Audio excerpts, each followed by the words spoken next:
getting out of the military. The civilian world is not prescribed. If you were 18 and you signed a piece of paper and you showed up at boot camp and you kind of just did what your orders told you to do, you moved to this place, you went to the school, and then you get to the end of your career and you finally have to go do something new, it's going to require some creativity to be a civilian. There are plenty of jobs, sure, where you can just show up, do a job, and leave. If you want to thrive, creativity is going to be helpful.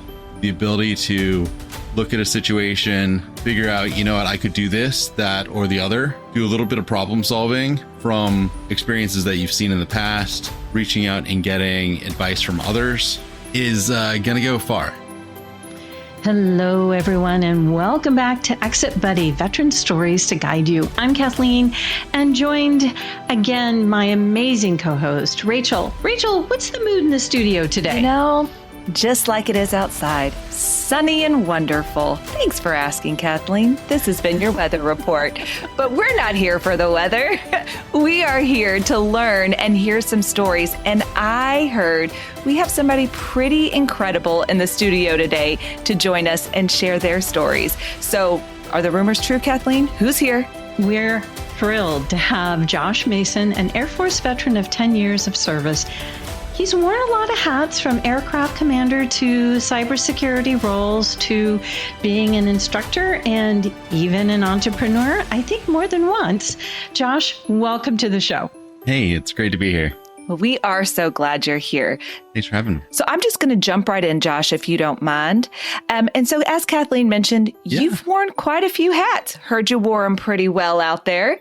It's lots to choose from. So let's dig into your cybersecurity career in the military, because I understand that's really where you discovered your true passion, teaching. So tell us how you were able to pivot from cyber warfare to your role at the Air Force Special Operations School. Yeah. So I had been a pilot for about 7 years. Some family stuff changed and pivoted into cyber warfare. And once I got there, started looking actually at teaching opportunities.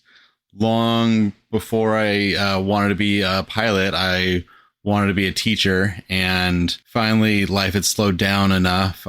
Both me and my wife were pilots before, and she had medically retired from the Air Force. And being cyber warfare, I was not deploying as often, not busy as often as I was when I was flying. And looked at opportunities to teach. And finally, my commander said, hey, there is the Air Force Special Operations School right across the parking lot. You can go, and there's a billet over there, go teach. And if it doesn't work out, you can come right back over here and we'll have a job for you still as a flight commander. But I loved it. They loved me, and I got to teach and finish out my Air Force career at the Special Operations School. It's interesting because it sounds like you have an inspirational story of having support through your transition. And I know a lot of people sometimes think that they're not going to get support from their leadership during their transition.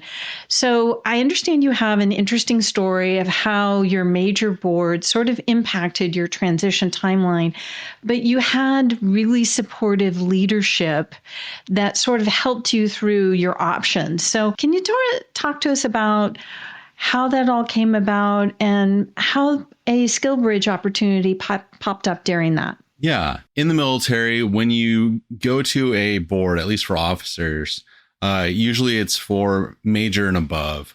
You have 2 opportunities to meet that board. If they don't select you, then according to law, you have 6 months, and then you have to leave the military. And it's an involuntary separation. It's not punitive. It's not bad or anything. It's just what the law was in order to not have everyone, stick around always. When the paperwork comes through for all of that, it actually comes from your 06 commander in charge and gets delivered by your squadron commander. So at the Special Operations School, our commander is actually the commandant for the Special Operations School, and sat down with me for a meeting, said, hey, here's this letter. I'm not delivering it. I have an idea what it's for just because of the time of year, but I don't know what's actually in it. It's for you from the the kernel. So opened it, read it, and I was like, okay. So it says I've got 6 months. December 31st is my last day in the Air Force. He's like, okay. I thought it might be that. In which case, there's some things that you're going to have to figure out in that time. And I hit him with, okay, thought this might be a possibility. I've looked into SkillBridge. If I can get an internship, is it okay if I do that? It's like, you're not going to have a lot of time to do that. You've got all this out processing they have to do, taps, all of that stuff, plus finding a new job, getting ready to move, all that. But if you need to, yeah, you have our support.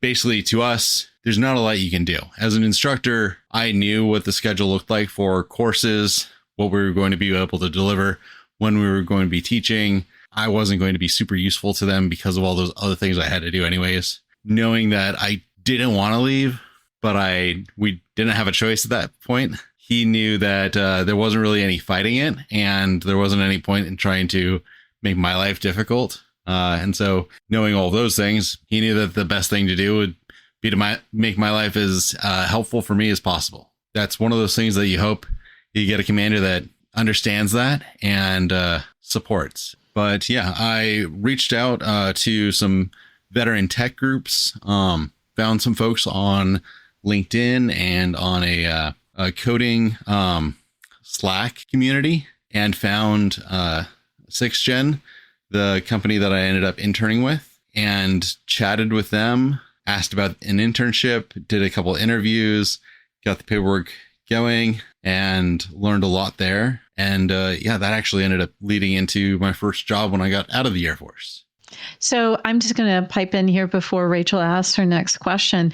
It sounds like you ended up creating your SkillBridge internship program by just doing the reach out, crafting it within your head. And we've actually had another guest who did that exact same thing. And I just wanted to applaud you for having the wherewithal to do that. And, the extra gumption. I mean, that probably got you outside of your comfort zone. Is there any advice you would give to somebody who might want to consider doing that themselves? Yeah, it's the advice I would give anyone getting out of the military. The civilian world is not prescribed. If you were 18 and you signed a piece of paper and you showed up at boot camp and you kind of just did what your orders told you to do, you moved to this place, you went to the school, you did this job because it was what was placed in front of you, and then you get to the end of your career and you finally have to go do something new, it's going to require some creativity to be a civilian. There are plenty of jobs, sure, where you can just show up, do a job, and leave. If you want to thrive, creativity is going to be helpful. The ability to look at a situation, figure out, what, I could do this, that, or the other, do a little bit of problem solving from experiences that you've seen in the past, reaching out and getting advice from others, and at this point, searching the internet and asking the AI a little bit if you need to is going to go far. It's worth doing. Absolutely. And I'm so glad you mentioned creativity, because I think it's a perfect tee up to this next question, which is about, I think, everybody's favorite topic, networking. And I understand that you have a really good example of where you were able to leverage your creativity and your networking to kind of cut through that noise, if you will. So you shared, as you were out there kind of in this new spot, applying for all of these different positions, kind of that spaghetti approach, just throwing some stuff out there, seeing what's going to stick.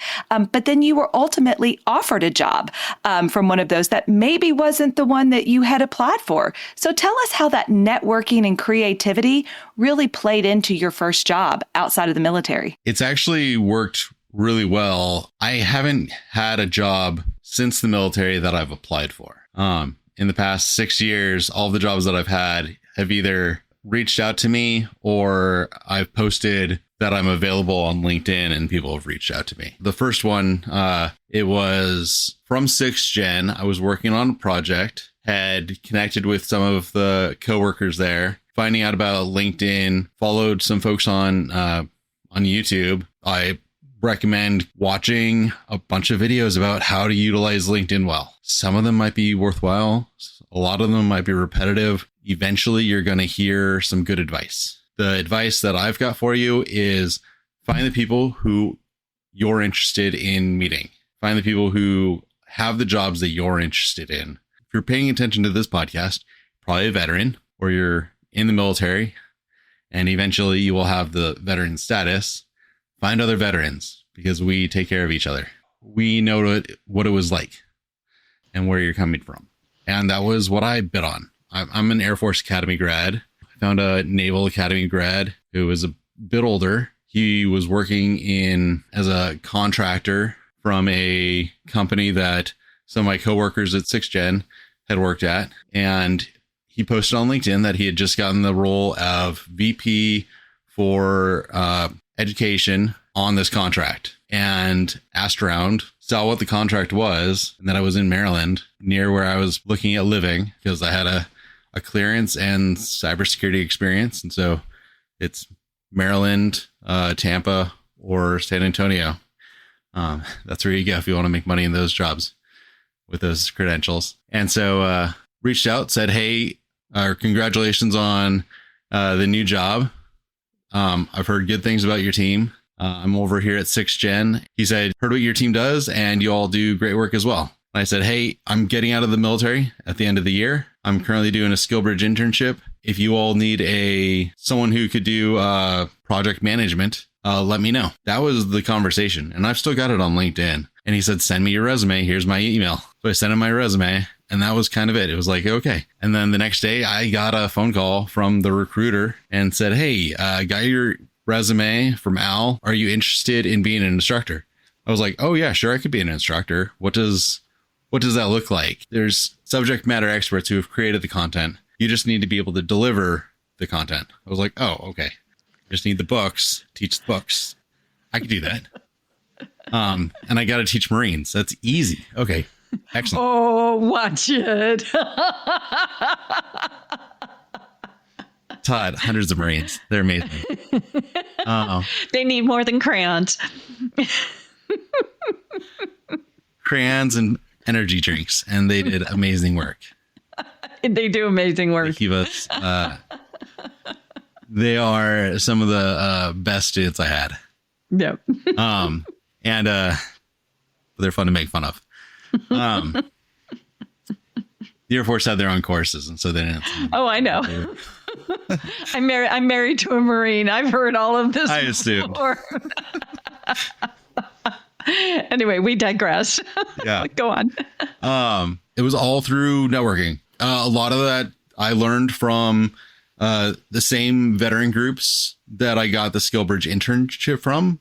Some of the same friends I met through there. I'm still friends with. I actually got a text message this morning from my buddy Stefan. We're on a group chat together, and yeah, we've known each other for 6 years now. Met in a Slack channel. And Dale Carnegie's How to Win Friends and Influence People. So same principles. Yep.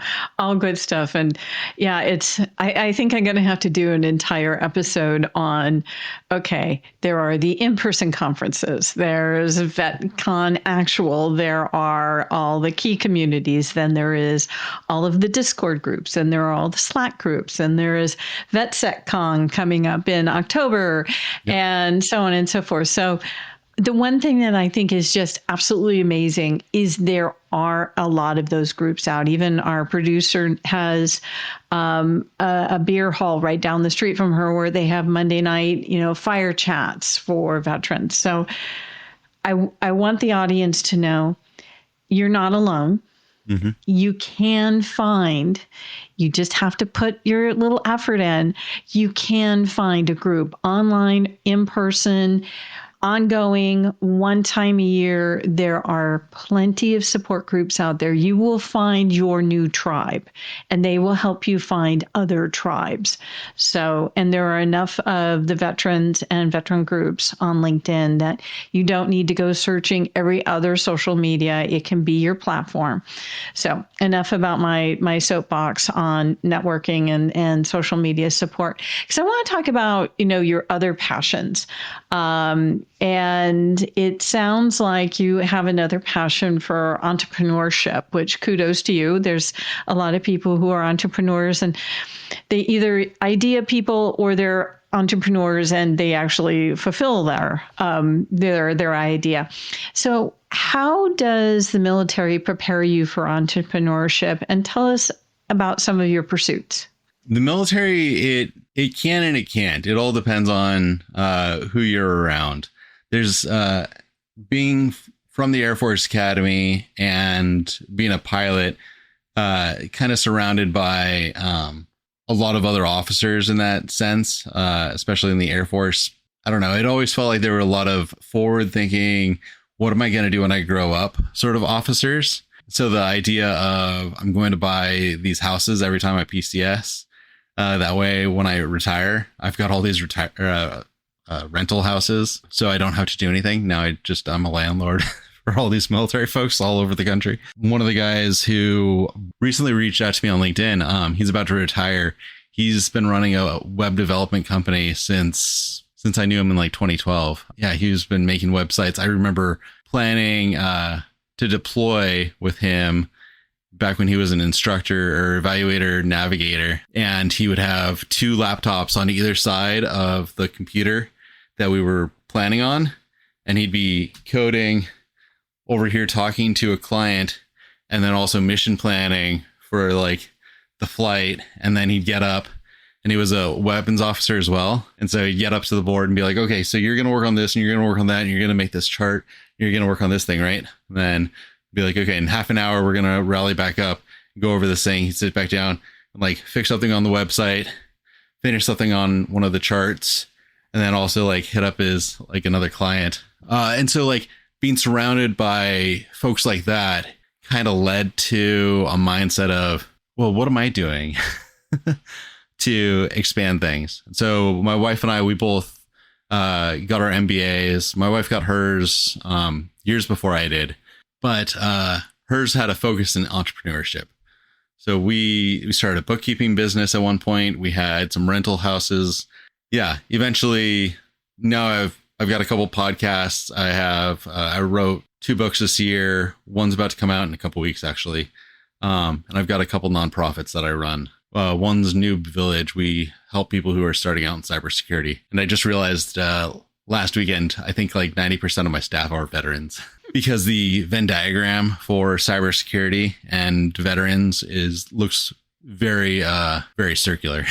So you just have a couple things going on, it sounds like. Just a couple. Just a few. Just a few things going on. Well, I do want to go back. You mentioned it, that some of the podcasts that you're on. And you also mentioned a friend that you've had for the last 6 years or so that you found on a Slack channel. And I think there might be a correlation between that relationship and some of the podcasting. So tell us a little bit more about how you were able to kind of that friendship forged. And now here you are on the other side of the microphone doing podcast. It's very true. That first friend, it's Stefan Selmoroth. I started my first job, got on LinkedIn, and his big thing has been to, pay it forward, share information on LinkedIn and do like vlog style sharing. And as I found other folks on YouTube, LinkedIn, Twitch who were sharing things, I'd tune in and try to help here and there, and eventually made friends with the folks who were doing that work, and finally got the confidence to stand on this side of the microphone and, get a decent enough camera and share what I had learned from other folks and from my own experience. We've been very fortunate to have 1 or 2 other podcasters on our show. And I remember when I was told that I was voluntold that I would be doing a podcast. My staff ganged up on me and said, we're doing a podcast and you're our talent. And I was like, no, I'm not going to do it. It's not my comfort zone. I'm going to get out. So this ties into one of your LinkedIn posts I saw the other day that, people should be feeling confident about doing something that they haven't done before. So getting out of their comfort zone. And the one thing that I end up chatting with several veterans about is they really like their comfort zone. They really like their uniform and their rank and where things go. But it sounds like your advice is more Try to find something that's outside that safe zone, something that's new, different, maybe a podcast, maybe something technical. So tell us a little bit about this sort of mindset of trying something new and how that's going to help someone in their transition. Yeah. And it's not unlike some of the other things that we do, especially in the military. We put ourselves through hard things and find ways of enjoying it. I remember this old cartoon. It's old only to me because I'm old now. It's like the army. It's like in the field covered in dirt and just like it's hot out and being like, man, this sucks. I love it.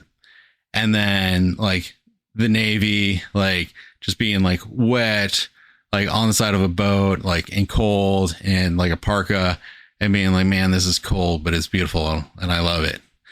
And it sucks. And then like a Marine just like covered in mud and like a swamp and like with like a snake like on their shoulder being like, man, I love how much this sucks. And then like Air Force dude like in a hotel room being like, man, this sucks. The airport, like the air conditioning's out. And well, like I love it. Yeah, you're welcome. I love it. Thanks. Yeah. But there's I'm also a Stoic, and there's just a principle in Stoicism of we put ourselves through hard things in order to understand what it's like to get through the hard things. Because you're going to need to run into something that's hard, and you're going to have to face it and deal with it. And being used to that practice of dealing with something that's hard and difficult and getting through it is good for us. And that's kind of the point of basic training. That's kind of the point of physical fitness. It's kind of the point of just random ruck marches and being in the field. Just even if you're not getting good training out of it, it's for the sake of this is going to suck and you're going to be fine with how it sucks, because eventually stuff's going to suck around you. You just have to be fine with it and deal with it. And so we lift heavy weights and your body hurts and you run and you want to puke and, you know, you do things that aren't fun. And sometimes we just got to embrace the suck. And I'm sure I'm not the first one who like has said that around this audience. I don't know. The post that I shared, Kathleen, I built a chicken coop. I didn't want chickens. I've got an 8-year-old and a 10-year-old and a very highly influential wife. AKA I said, no, we're not like, no, let's not get chickens. And so we got chickens. Like a good Air Force. Like, okay, so like, what are we going to like do? So then I got to like build a chicken coop. It's like, well, yeah. Okay. I guess I'm building a chicken coop. Like, well, I'm going to have fun with it then. And so I went to Home Depot and I like rented a tractor, because apparently if you have a couple $100 and a driver's license, you can just rent a backhoe. And yeah, no special license, just driver's license and money. That's all they care about. So you rent a tractor, you move some dirt around, you go buy some lumber and a nail gun and some wood, and you just build a coop. And I'm still recovering from some carpal tunnel. You know, no harm, no foul. Well, I guess chickens. But definitely foul. Yeah.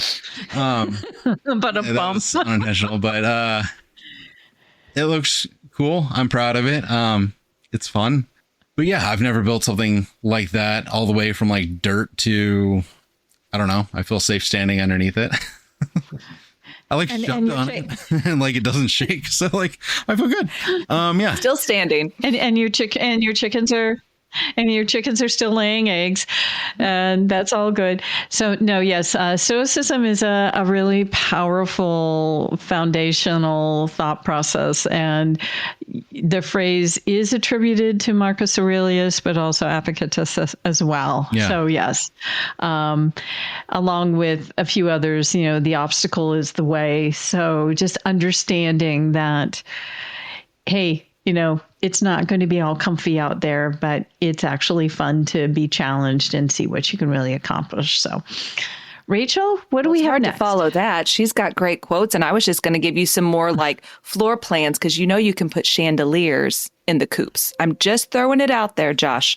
Like it's possible. You can. So many things. Your wife and I will exchange numbers. I'll give her full ideas. It'll be great out there. But now that I'm giving you ideas, you've already shared so many great tips and tricks with all of those transitioning veterans and veterans out there. Do you mind if I ask just for one more tip or trick that you might share, just some parting knowledge that you can share out there with our friends? Yeah. It's hard to think about what do I want to do when I get out of the military and have a solid concept of what that can look like. I run Noob Village, a nonprofit about helping people who are starting a job in cybersecurity who are like transitioning careers. And it's a strange career field because the jobs are obscure and no one's really sure what they look like until you get into them. And it's really hard to tell how to start. Even myself, there's a lot of jobs where coming out of the military, I looked at, okay, do I need to now like start here at like entry level at the beginning? Or there's a lot of things where they were like, well, you don't have the experience to be in these jobs, but you'd have to like basically take a huge pay cut to be at these jobs. And I didn't want to do those jobs either. Being a like 35-year-old like captain who had been a flight commander, basically running, I don't know, would have been working under the people that I was working for me when I was a flight commander, would have been like, this is weird. And so, yeah, it's very, very strange. The thing that worked for me was eventually understanding that it's less about having exactly what that job description looks like and thinking of it in the military terms of this leads to that, leads to that, leads to that, because that's too often what we always think about. As a civilian, that's not how everything works. Obviously, it's hard to become a leader without some sort of experience. But if someone's a veteran, they've got a level of experience, and often they have a level of hard-earned experience that goes way beyond the years spent doing anything else. And if you're able to take that, dig in, do some hard work and learn, especially a specific skill, dig in. And like I said, even Marines can learn cybersecurity. These concepts, well, frankly, cyber is also not that difficult. It's words that people make complicated. My new book is Cybersecurity Beginner's Guide. The whole point is to kind of break through some of the jargon. Everything is cybersecurity. Everything is cybersecurity. Yeah, exactly. And if someone's been in the military, they probably know more about cybersecurity than a lot of cybersecurity professionals. You've done that cyber awareness challenge once or twice. Yep. You're probably good. Yep. Yeah. Yep. You could be a deputy CISO. You'd be able to know enough to give guidance to a lot of companies on what they could do better. And being able to ask around, being willing to say, I don't know what this looks like, and be open to looking vulnerable and being a little uncomfortable. Nothing's going to be as uncomfortable as basic training was. Nothing's going to be as uncomfortable as being deployed and getting shot at was. Nothing's going to be that uncomfortable as a civilian, unless you're like my neighbor and you do septic work. Or you get I don't know, the guy has his own septic company. So like, yeah. Josh, be careful what you ask for. You could get goats and miniature donkeys and chickens. Like there's so many opportunities out there. Be careful. I've had goats give birth in my backyard. It's not that weird. Well, Josh, you've shared a lot of your story with us today, including farmyard animals. And so I appreciate that very much. Thanks for joining us today. Thanks for responding to my weird outreach on LinkedIn, because you never know what's going to happen when someone contacts you on LinkedIn. I've had some weird ones, but it sounds like you've had a lot of really great ones. So thanks for joining us today. Of course. Thanks for having me again.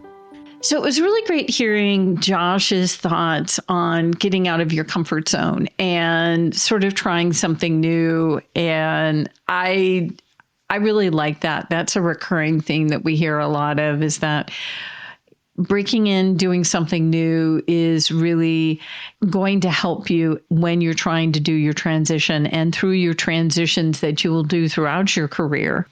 There was so much goodness in there, but I think what I really took away from there that resonated with me was just leaning into the networking. And I know we talk about it a lot and we hear a lot of great things, but I just appreciated the creativity that went alongside the networking that he mentioned, whether it was going on YouTube and watching different videos that might give you that may not be something you're comfortable with, is knowing how to utilize LinkedIn appropriate. Guess what? There's probably a YouTube video, and we found out today there's multiple ones. So get out there and check them out. So that's it for today. Pass this episode to your fellow service members. Hit follow for more stories and keep blazing your trail. Exit Buddy out.